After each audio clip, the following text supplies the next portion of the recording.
Everyone should be familiar with this screen in their dashboard, but if not, it's just in the Connect tab of your dashboard. And then up here at the top, you have these messages for Amplify. So like Finn already alluded to, gave you an overview. It goes over acquisition, onboarding, and then the newest one is membership expiring. So the nice thing here is you can activate, inactivate directly from the dashboard here.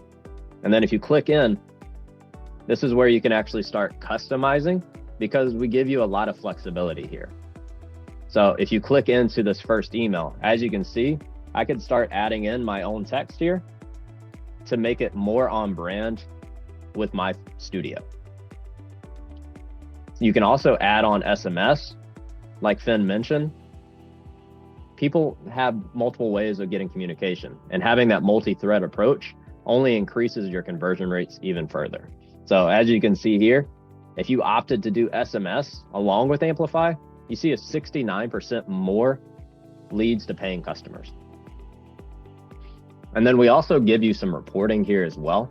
So in Insights, this will actually keep track of how many messages are getting sent out, where people are specifically in the workflow as well, because you can't improve what you don't measure. So this gives you that option to actually view what you're looking at. And then outside of the leads workflow, you also have that onboarding workflow for your new clients over that first 90 days. Again, this is going to be customizable.